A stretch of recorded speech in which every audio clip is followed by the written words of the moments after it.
তো কিডনি কিডনির কাজ কি? রক্ত পরিশোধন করা। তো আজকে আমরা কি পড়বো দেখে কি মনে হচ্ছে?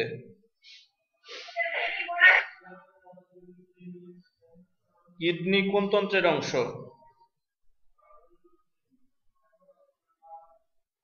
শ্বসন স্যার বোঝা যায় নাই। আমি বলছি কিডনি কি শ্বসন তন্ত্রের অংশ নাকি রেচন তন্ত্রের অংশ?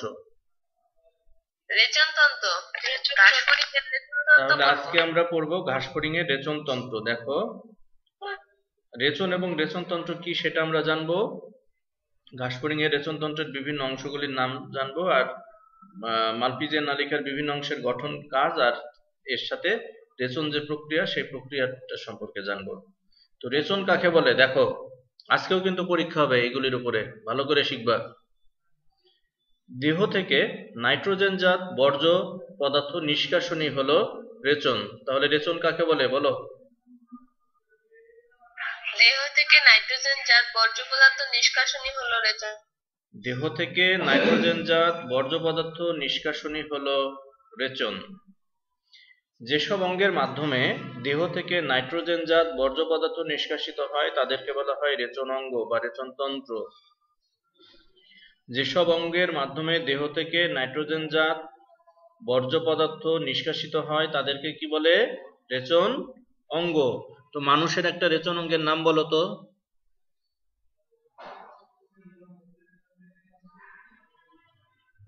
মারিয়া বলো, মানুষের একটি রেচন অঙ্গের নাম বলো, জানো? কিডনি। হ্যাঁ স্যার। ঘাসফড়িং এর প্রধান রেচন অঙ্গের নাম কি? মালপিজিয়াম নালিকা। ঘাসফড়িং এর প্রধান রেচন অঙ্গের নাম হচ্ছে মালপিজিয়ান নালিকা। আচ্ছা, এই মালপিজিয়ান নালিকাগুলি ছাড়াও নেফ্রোসাইট, ইউরিকোষ গ্রন্থি এবং কিউটিকলও সহকারী রেচন অঙ্গ হিসেবে কাজ করে। সহকারী রেচন অঙ্গ হিসেবে কে কাজ করে দেখো, ফ্যাট বডি। নামগুলি পড়ো, এখান থেকে বহুপদী কোশ্চেন আসবে। ফ্যাট বডি, নেফ্রোসাইট, ইউরিকোষ গ্রন্থি এবং কিউটিকল সহকারী রেচন অঙ্গ হিসেবে কাজ করে। তো এই কোশ্চেনগুলি আসবে বহুপদী হিসেবে, ঠিক আছে? নামগুলি মুখস্থ হয়েছে?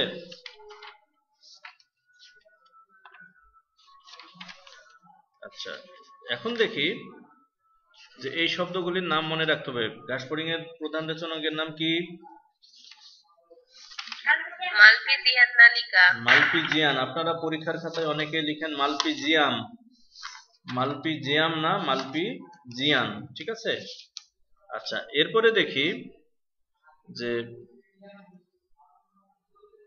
এই যে একজন বিজ্ঞানীর আমরা ছবি দেখতে পাচ্ছি, ওনার নাম হচ্ছে মার্সিলো মালপিজি, ঠিক আছে? তো ইনি প্রথম মালপিজিয়ান যে নালী, সেই মালপিজিয়ান নালিকা আবিষ্কার করেন এবং তার নাম অনুসারেই এই নালীটির নামকরণ করা হয়েছে মালপিজিয়ান নালিকা। তো মালপিজিয়ান নালিকায় বিস্তারিত আলোচনার শুরুর পূর্বে যে অতিরিক্ত যে শ্বসন অঙ্গ, রেচন অঙ্গগুলির কথা বললাম সেগুলি সম্পর্কে একটু বলে নি। ইউরেট কোষ, ঠিক আছে? ইউরেট কোষ, কি বললাম? ইউরেট কোষ। তো ঘাসফড়িং এর দেহে কি থাকে? অসংখ্য চর্বি কোষ থাকে বা ফ্যাট কোষ থাকে। তো এগুলি প্রধানত শর্করা, আমিষ বা স্নেহ জাতীয় যে খাদ্য, সেই খাদ্যগুলির কি হচ্ছে পরিবর্তিত রূপ হিসেবে জমা থাকে। আর এইগুলো কি করে? হিমোলিম্ফ, আমরা জানি ঘাসফড়িং এর যে রক্ত, সেই রক্তকে বলা হয় হিমোলিম্ফ। তো সেই হিমোলিম্ফের মধ্যে কিছু ইউরিক অ্যাসিড থাকে। তারপরে ইউরেট কি করে যে এই ইউরিক অ্যাসিড গুলি আমরা জানি বর্জ্য পদার্থ। এই ইউরেট কোষগুলি কি করে? এই ইউরিক অ্যাসিড কি করে? জমা রাখে এবং পরবর্তীতে কি করছে যে এরাও কিন্তু রেচনে ভূমিকা রাখে। তারপরে ইউরিক কোষ গ্রন্থি, এটা ভালো করে শিখতে হবে। ইউরিক কোষ গ্রন্থি, পুরুষ যে ঘাসফড়িং রয়েছে, তো সেই পুরুষ ঘাসফড়িং এর যে মাশরুম গ্রন্থি আছে, ঠিক আছে? তো মাশরুম গ্রন্থির মধ্যে কি থাকে? ইউরিক কোষ গ্রন্থিগুলি থাকে এবং এই ইউরিক কোষ গ্রন্থি কি করে যে ওদের যে ইউরিক অ্যাসিড, সেই ইউরিক অ্যাসিডগুলি শোষণ করে এবং জমা রাখে এবং শুক্রাণুর সাথে এগুলি বাইরে নিক্ষিপ্ত হয়। আর নেফ্রোসাইট, পেরিকার্ডিয়াল যে সাইনাস আমরা আজকেই পড়লাম, সেই পেরিকার্ডিয়াল সাইনাসের হৃদযন্ত্রের পার্শ্বদেশে অবস্থিত নেফ্রোসাইট কি করে, রেচন দ্রব্য সংগ্রহ করে এবং পরবর্তীতে রক্তের মাধ্যমে সেগুলিও কিন্তু নিষ্কাশন করে। ঠিক আছে, তো আমরা যেটা বলছিলাম, এখন যদি বলা হয় মালপিজিয়ান নালিকা কোথায় অবস্থান করে, একটু বলো তো। মধ্যপৌষ্টিক নালী আর পশ্চাৎপৌষ্টিক নালীর, এখন মালপিজিয়ান নালিকা যদি বলা হয় কোথায়, বলো কোথায় থাকে মালপিজিয়ান নালিকা? মধ্যপৌষ্টিক নালী আর পশ্চাৎপৌষ্টিক নালীর মাঝখানে। তাহলে মধ্যপৌষ্টিক নালী এবং পশ্চাৎপৌষ্টিক নালীর সংযোগ স্থলে কি থাকে, মালপিজিয়ান নালিকা থাকে। এখন যদি বলা হয় মালপিজিয়ান নালিকার রং কি, এখানে যদিও সবুজ দেখাচ্ছে, আসলে এটা না, মালপিজিয়ান নালিকার রং হচ্ছে হলুদ। কেমন? মালপিজিয়ান নালিকার রং কেমন? হলুদ বর্ণের। মালপিজিয়ান নালিকার রং হচ্ছে হলুদ বর্ণের। আচ্ছা, সংখ্যায় থাকে প্রায় 100টি। কয়টি? 100টি। এবং মালপিজিয়ান নালিকার যে প্রান্তটা দেখো পৌষ্টিক নালীর সাথে, মানে পরিপাক নালীর সাথে লাগানো থাকে, যে প্রান্তটা, সেই প্রান্তটা কি খোলা না বন্ধ? দেখো,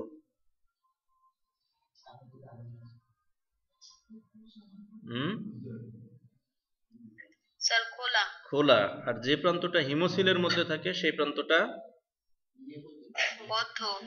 বন্ধ বা বদ্ধ। তাহলে আমরা যেটুকু জানলাম, মালপিজিয়ান নালিকা থাকবে কোথায়? মধ্যপৌষ্টিক নালী আর পশ্চাৎপৌষ্টিক নালীর সংযোগ স্থলে। এবং হিমোসিলের মধ্যে কি থাকবে, এটা হিমোসিলের মধ্যে যে হিমোলিম্ফ থাকে, সেই হিমোলিম্ফের মধ্যে ভাসমান অবস্থায় থাকবে। মালপিজিয়ান নালিকার রং কি বললাম? হলুদ। সংখ্যায় কয়টি? প্রায় 100টি। ঠিক আছে, ওকে। তো মালপিজিয়ান নালিকার গঠন যদি আমরা দেখি, তোমাদের বইতে দেখো 84 নম্বর পেজে দেয়া আছে, অবশ্য এই পেজ মিলবে না নতুন বই। তো মালপিজিয়ান নালিকার কে যদি আমরা কেটে ফেলি, এরকম যদি সেকশন নিই, তাহলে মাঝখানে একটা ফাঁকা গহ্বর থাকে, সেই গহ্বরকে বলা হয় কি? লুমেন। কি বলে? লুমেন। হ্যাঁ, মাঝখানে যে একটি গহ্বর থাকে, সেই গহ্বরকে বলা হয় লুমেন। এবং মালপিজিয়ান নালিকা প্রায় 25 মিলিমিটার লম্বা। কতটুকু? 25 মিলিমিটার লম্বা এবং 1 মিলিমিটার ব্যাসযুক্ত। ঠিক আছে, তাহলে লম্বা হচ্ছে 25 মিলিমিটার, ব্যাস হচ্ছে 1 মিলিমিটার, আর ভিতরে যে ফাঁপা জায়গাটা থাকে, সেই ফাঁপা জায়গাটাকে বলা হচ্ছে লুমেন। ঠিক আছে, এবং এই লুমেনের চারপাশে দেখো এক স্তরে কি থাকে, আবরণী কোষ থাকে বা এপিথেলিয়াল কোষ থাকে। তাহলে নালিকার প্রাচীর এক স্তর বিশিষ্ট আবরণী কোষ দ্বারা গঠিত। ঠিক আছে, এবং আমি একটু দেখাই, একটু কোথায় গেল, আমাদের দেখাই, এই যে এইগুলি হচ্ছে আবরণী কোষ। তাহলে এক স্তরে আবরণী কোষ থাকবে এবং এই আবরণী কোষের চারপাশে দেখো, এরকম একটা গোলা, এই যে চারপাশে একটা আবরণ দেখছো, আমি আবার দেখাই, আবরণী যে কোষগুলো, সেই কোষগুলোর বাহিরের অংশে কি থাকে দেখো, একটা কি থাকে, যে আবরণ থাকছে, দেখছো, এরকম আবরণ দ্বারা আবৃত থাকছে, যে চারপাশে দেখছো, এটাকে বলা হচ্ছে কি? ভিত্তি পর্দা। তাহলে কোষ স্তরের বাইরের দিকে একটি ভিত্তি পর্দা থাকে, আর ভেতরের দিকে দেখো অসংখ্য ছোট ছোট মাইক্রো ভিলাই থাকে। ভিতরের দিকে কি থাকে? মাইক্রো ভিলাই থাকে, বিলাই না কিন্তু। এই যে ছোট ছোট সুতার মতো অংশ দেখছো, এই যে কদম ফুল দেখছো, কদম ফুলে যেমন উপরে সুতার মতো ছোট ছোট অংশ থাকে না, তো এরকমই যে সূক্ষ্ম চুলের মতো ছোট ছোট অংশ আমরা দেখছি, এই চুলের মতো ছোট ছোট অংশগুলিকে বলা হয় মাইক্রো ভিলাই। কি বলে? Micro villi. তো আমি যদি এরকম দেখি, তাহলে এইটা হচ্ছে একটা মাইক্রো ভিলাই, যেটা খেয়াল করে, এটা হচ্ছে একটা মাইক্রো ভিলাই। এরকম অনেকগুলি মাইক্রো ভিলাই মিলে গঠন করে কি? Brush border. কি গঠন করে? Brush border. আমরা যদি ব্রাশ দেখি, আমরা যে টুথব্রাশ যদি দেখি, তাহলে ব্রাশের এরকম লাগানো থাকে না, তাহলে অনেকটা দেখতে এইগুলো জি স্যার। অনেকগুলি মাইক্রোভিলাই সম্মিলিতভাবে গঠন করে কি ব্রাশ বর্ডার। কি বোঝা গেছে? জি স্যার। ওকে, আচ্ছা এখন দেখি, আমি অলরেডি বলে দিয়েছি দৈর্ঘ্য 25 মিলিমিটার আর ব্যাস হচ্ছে 1 মিলিমিটার। আর বেজমেন্ট পর্দা কিন্তু আমরা ইতিমধ্যে দেখলাম। লুমেনের অন্তর্গত গ্রন্থিময় এপিথেলিয়াল কোষ দ্বারা আবৃত, এটাও বলেছি। আর কোষের একপাশে অসংখ্য সিলিয়া থাকে এবং এই সিলিয়াগুলি সম্মিলিতভাবে কি করে ব্রাশ বর্ডার গঠন করে। আচ্ছা এখন যেটা আমরা যদি দেখি, আমি একটু চিত্র আঁকায় দেখাই। আমরা যদি দেখি, এইটা যদি মনে করি একটা ঘাস ফড়িং এর দেহের গহ্বর, হ্যাঁ, তাহলে ঘাস ফড়িং এর দেহের গহ্বরকে কি বলা হয়? হিমোসিল। তাহলে এটা হচ্ছে অগ্রপৌষ্টিক নালী, এটা খেয়াল করো, অগ্রপৌষ্টিক নালী। তারপরে থাকছে মধ্যপৌষ্টিক নালী, তারপরে থাকছে পশ্চাৎ পৌষ্টিক নালী। তাহলে মালপিজিয়ান নালিকাগুলি তো এরকমই থাকবে, তাই না? মধ্য আর পশ্চাৎ পৌষ্টিক নালীর সংযোগস্থলে না? জি স্যার। আচ্ছা, মধ্য এবং পশ্চাৎ পৌষ্টিক নালী যদি সংযোগস্থলে থাকে, তাহলে যদি বলা হয় এই মালপিজিয়ান নালিকা কিসের মধ্যে ভাসমান থাকছে? হিমোসিলে। হিমোসিলের মধ্যে আবার যে তরল পদার্থ থাকে, সেই তরল পদার্থের নাম কি? হিমোলিম্ফ। তাহলে হিমোসিলের হিমোলিম্ফের মধ্যে কিন্তু ভাসমান থাকছে। তাহলে এখানে যে হিমোলিম্ফ আমি দেখাচ্ছি, এই যে খেয়াল করো, এই যে এই হিমোলিম্ফ হচ্ছে কোথায় আসলে, এই জায়গাগুলো যে তরল পদার্থ দ্বারা পূর্ণ থাকবে, সেই তরল পদার্থগুলোকে আমরা বলছি হিমোলিম্ফ। তাহলে এই জিনিসটা কি ক্লিয়ার হয়েছে এতক্ষণ যেটা বোঝাইলাম? জি স্যার। ওকে, তাহলে এবার দেখো এটা কোন অংশটা? প্রান্তীয় অংশ। তো প্রান্তীয় যে অংশটা আমরা কিন্তু আগেই বলেছি, প্রান্তীয় অংশটা থাকবে বন্ধ অবস্থায়। প্রান্তীয় যে প্রান্তটা, অর্থাৎ যেটা হিমোসিলের মধ্যে বা হিমোলিম্ফের মধ্যে ভাসমান যেটা থাকে, সেই প্রান্তটা থাকছে দেখো বন্ধ। আর ঠিক তার বিপরীত যে প্রান্তটা, যেটা পৌষ্টিক নালীর সাথে লাগানো থাকে, সেই প্রান্তটা দেখো খোলা। এই প্রান্তটা কিন্তু খোলা, যে এটা হচ্ছে পরিপাক নালী। আর যেটা হিমোসিলের দিকে থাকে, সেই প্রান্তটা কিন্তু বন্ধ, দেখছো? তো যে প্রান্তটা বন্ধ অবস্থায় থাকে, সেটা হচ্ছে কি শোষণের জন্য উপযোগী, কোনো কিছু শোষণ করবে। এই হিমোলিম্ফ থেকে সে কি করবে? কোনো কিছু শোষণ করে নেবে। কি বোঝা গেছে? জি স্যার।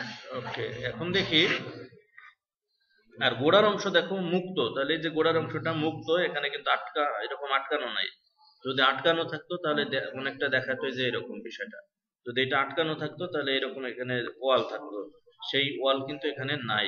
সেজন্য বলা হচ্ছে কি এটা হচ্ছে মুক্ত, আর এইটা হচ্ছে এই যে আবদ্ধ। আচ্ছা এরপরে দেখো কি বলছিলাম, যে মলাশয়। তাহলে মলাশয় কোনটা? অগ্রপৌষ্টিক নালীর অংশ না পশ্চাৎ পৌষ্টিক নালীর অংশ? পশ্চাৎ। তাহলে এই যে এইখানে যে অংশটা দেখানো হচ্ছে, এই অংশটা হচ্ছে মধ্য পৌষ্টিক নালীর অংশ, আর এই অংশটা হচ্ছে পশ্চাৎ পৌষ্টিক নালীর অংশ। আর দুই পৌষ্টিক নালীর মাঝখানের সংযোগ স্থলই হচ্ছে কি মালপিজিয়ান নালিকা। ওকে, আমরা পরেরটায় যাই, এটাকে ক্লিয়ার করে দিই। এখন দেখো ঘাস ফড়িং এর যে হিমোসিলের মধ্যে হিমোলিম্ফ থাকে, সেই হিমোলিম্ফের মধ্যে বিপাকীয় ক্রিয়ার ফলে বর্জ্য যে পদার্থ সৃষ্টি হয়, তার মধ্যে একটা উল্লেখযোগ্য হচ্ছে পটাশিয়াম ইউরেট। পটাশিয়াম ইউরেটকে কি করবে? যে প্রান্তীয় যে অংশটা, যেটা হিমোসিলের দিকে বদ্ধ যে প্রান্ত, সেই প্রান্তটা কি করবে? সেটাকে শোষণ করে নেবে। তারপরে পটাশিয়াম ইউরেট শোষণ করবে, পানি শোষণ করবে, আর কি শোষণ করবে? আমি বলছি আবার দেখো, আমরা বলেছিলাম যে মালপিজিয়ান নালিকার বন্ধ যে প্রান্তটা, যেটা হিমোসিলের মধ্যে ভাসমান থাকছে, সেই প্রান্তটা শোষণের জন্য উপযোগী, কোনো কিছু তারা শোষণ করে নেবে, তাই না?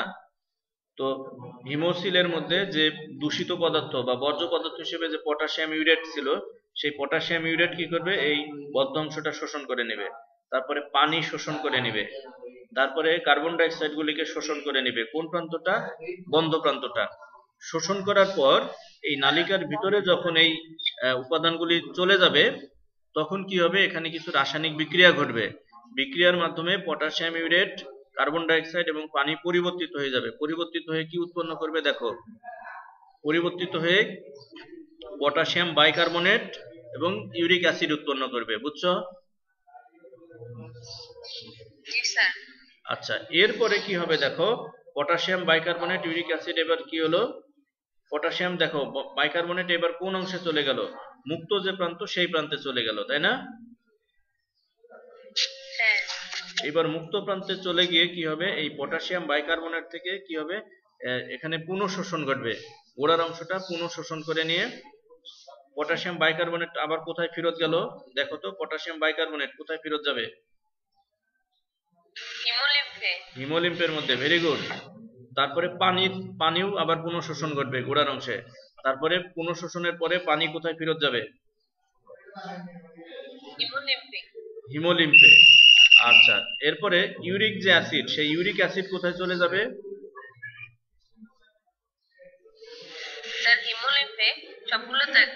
ভালো করে দেখো, তুমি এইটা খেয়াল করো। ইউরিক অ্যাসিড এখন কোথায় আছে?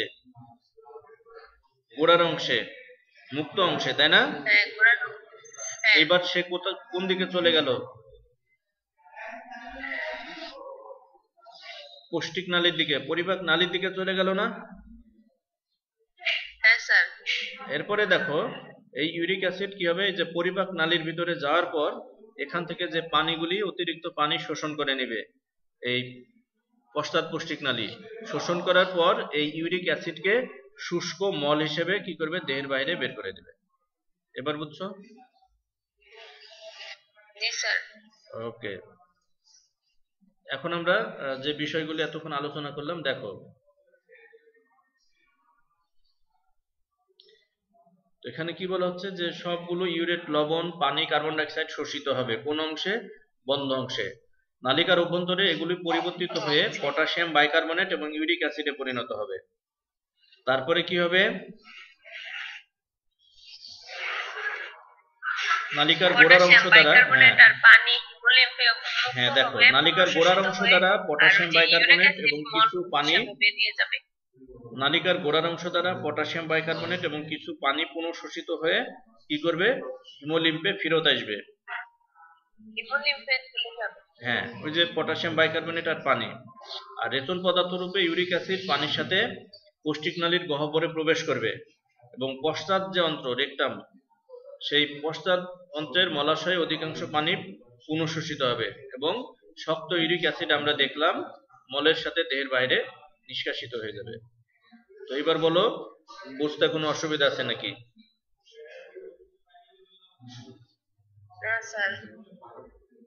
ওকে, তো এখন বলো, মালপিজিয়ান নালিকার রং কেমন?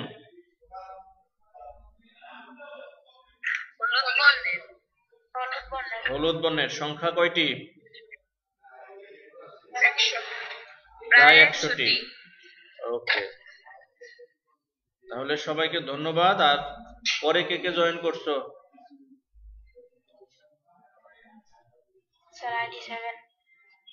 আইডি 7।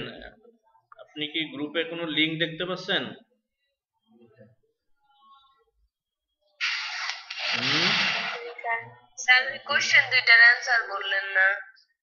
কোন দুইটা? মালপিজিয়ান নালিকা তো বললামই, ঘাসফড়িং এর প্রধান রেচন অঙ্গ।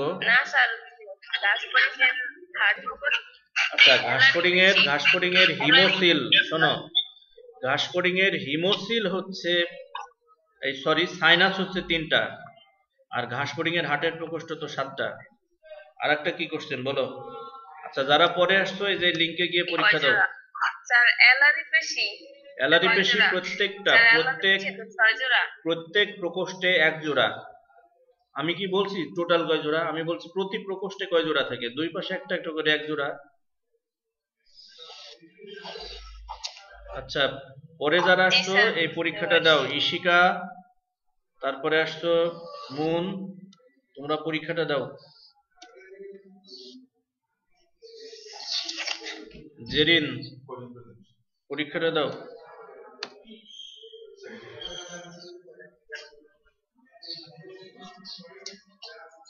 পরীক্ষাটা দাও, ঠিক আছে? আর আমি এই ক্লাসটা কিছুক্ষণের মধ্যেই তোমাদের যে ফেসবুক গ্রুপে দিয়ে দেব, সেখান থেকে আবার চাইলে পরে দেখে নিবা এবং অন্যরা যেন দেখতে পারে একটু শেয়ার দিয়ে দিবা, ঠিক আছে? গতদিন মনে হয় কে যেন শেয়ার দিয়েছিল, নাহিদা মনে হয়।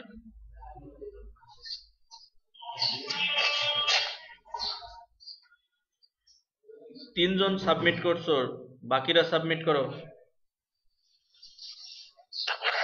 স্যার আমার মোবাইল থেকে লিংকে ঢোকা যাচ্ছে না। আচ্ছা, তাহলে তুমি অন্য আর একটা ফোন থেকে ঢুকো। তো ঠিক আছে, সবাই ভালো থাকবেন, সময় তো শেষ আমাদের। আল্লাহ হাফেজ।